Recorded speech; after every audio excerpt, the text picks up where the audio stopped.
What a wild housing market we have right now. So for example, on a national level, asking prices of newly listed houses is down compared to 1 year ago. On top of that, housing inventory just increased by more than 30% from the same time frame 1 year ago. But on top of that, we have a 5-year high regarding the share of price reductions right now during this same time frame. A lot of interesting trends happening right now, and let's discuss. This is based on my own analysis of Realtor.com's data because, of course, I'm a nerd. So here's our article just posted last Thursday. They actually post a great update. Well, I don't even read it, but they provide data on a weekly basis, which I enjoy because I like analyzing their data. So again, I didn't read their article here. Instead, I go to realtor.com/research/data, click on weekly inventory and click on this link right here.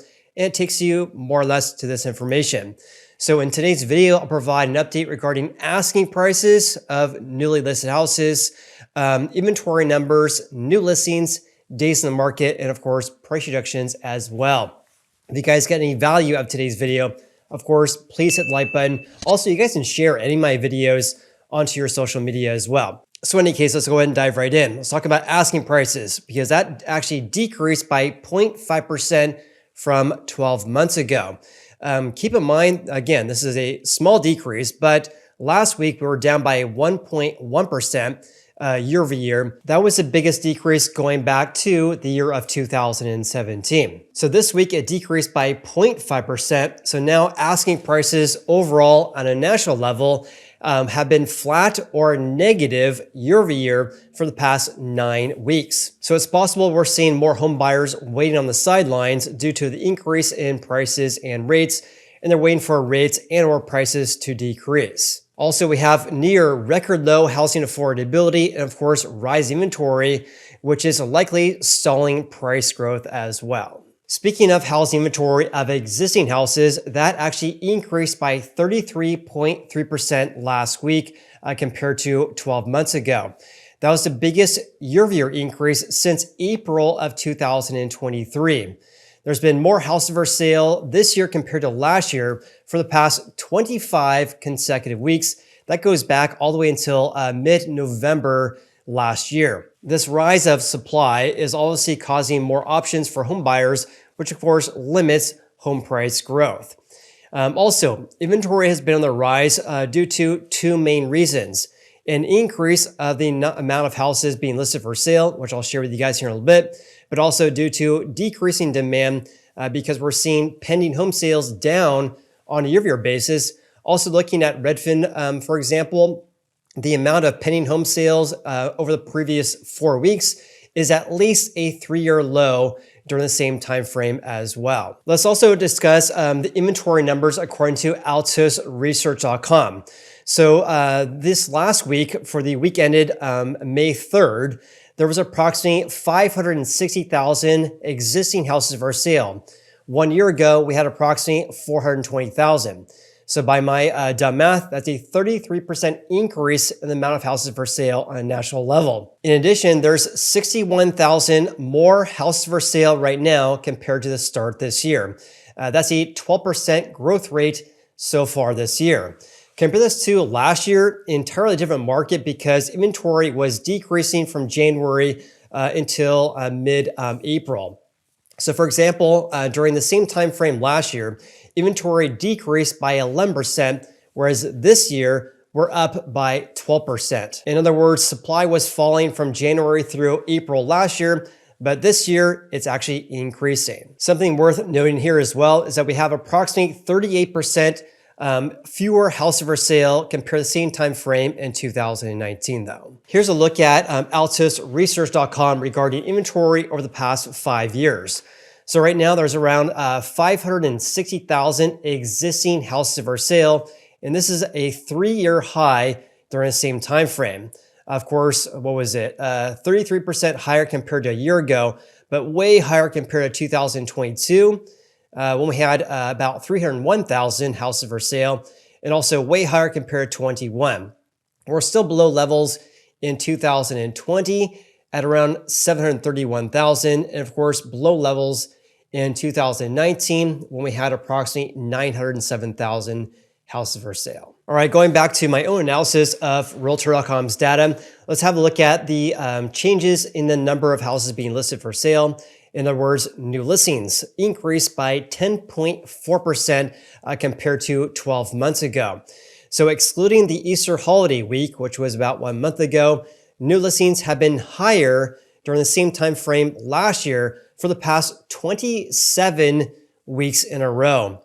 In my personal opinion, this is one of the main reasons why inventory has been rising, but also due to a pullback in home buying demand as well. Let's change gears slightly here and talk about how fast or how slow houses are selling.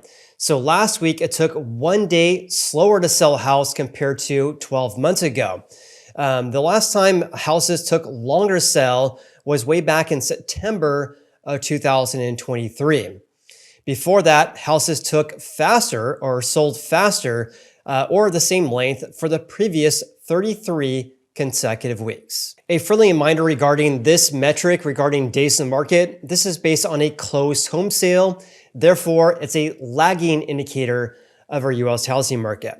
Now, speaking of a leading indication of our housing market, the increase in the number of reduced price listings just rose by 50.1%. So we have approximately 50% more price reductions right now compared to a year ago. We've also had 14 consecutive weeks of year-over-year gains as well. The reason why we're seeing more price reductions right now is due to two main reasons, in my opinion.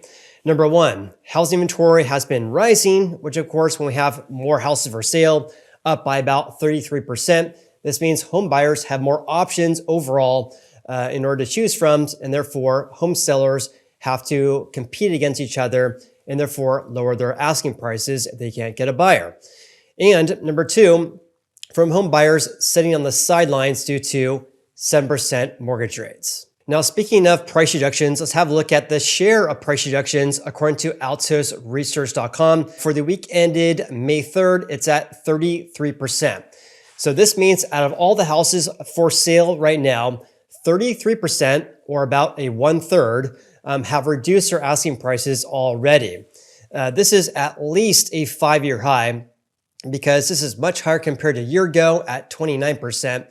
And also 33% right now is way higher compared to 22 when the share of price drops was at 20%.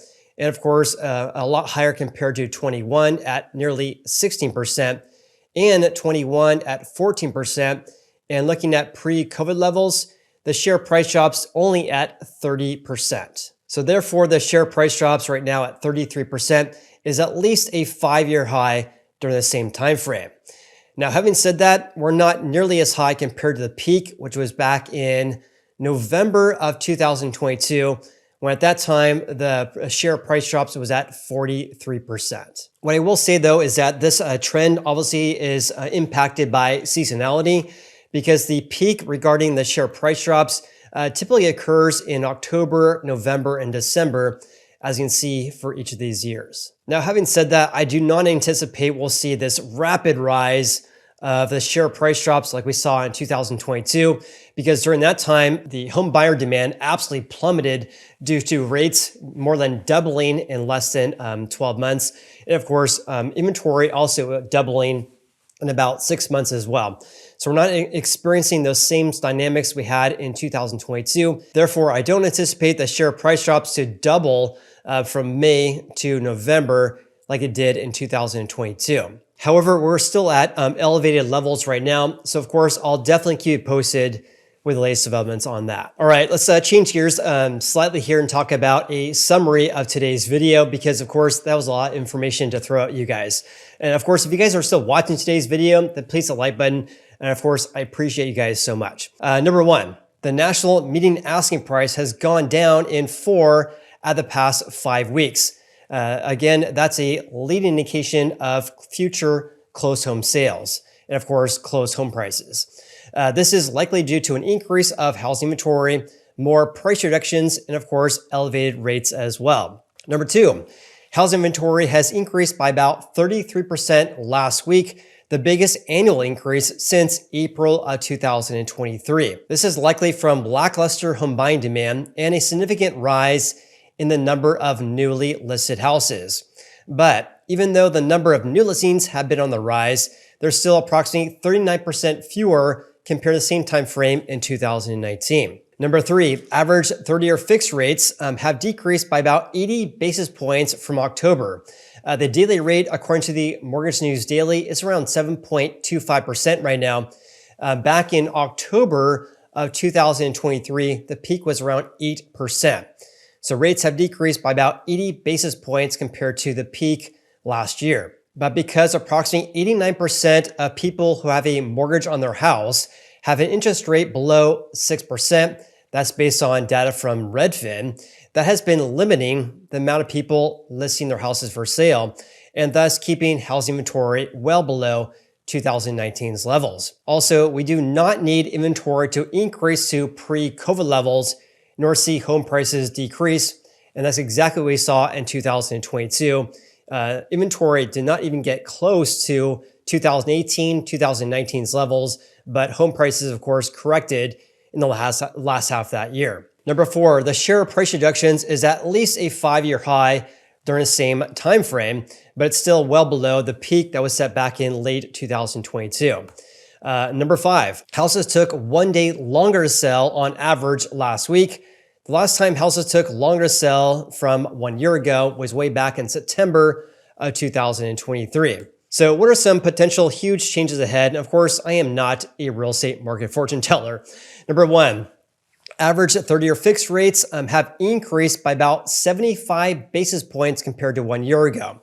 So even though we have come down from the peak that was set in late October last year, when comparing average mortgage rates for people with great credit compared to a year ago, we're still up from those levels. So because rates have increased by about 75 basis points compared to early May 2023, that causes approximately or nearly a 10% decrease in buyers' purchasing power. And on top of that, according to Redfin last week, we are very, very close to all-time record lows for housing affordability due to the increase in rates and, of course, the increase in prices. Now, speaking of a lack of housing affordability, it's still a huge hurdle for home buyers, especially compared to the past several years. Home prices have gone up by about 40%. And of course, mortgage rates have more than doubled as well. Number 3, early signs of home buying demand have been absolutely all over the place this year. Based on the most recent data we have from the MBA that was posted last Wednesday, they reported that the amount of people who are submitting loan applications to buy houses of existing houses decreased by 14% year over year. Also, the National Association of Realtors reported that pending home sales this March were flat compared to March 2023 and remains very close to all-time record lows. In stark contrast, new home construction sales, which is a measure of a contract being signed between a home buyer and home builder, increased by 8% during that same time frame. Home builders are offering closing cost credits and other builder or free builder upgrades, which is enticing home buyers to buy brand new houses. Also, it appears our housing market is highly rate dependent, so of course the data coming in is ever changing. And of course, the data I'm sharing in today's video is on a national level, and real estate is local, so the data I'm sharing in today's video may not pertain to your neck of the woods. Number 4, the direction of the US housing market, in my opinion, will depend on the unemployment rate, mortgage rates, inventory, and of course, the balance between supply and demand. Number 5, the most important one, I appreciate you guys so much for watching today's video. Of course, for supporting my YouTube channel. I love doing these videos, but of course, they're a lot of work, but I do enjoy them. If you guys are still watching today's video, I appreciate you. Like and subscribe, and we'll see you on the next video. Have an awesome day.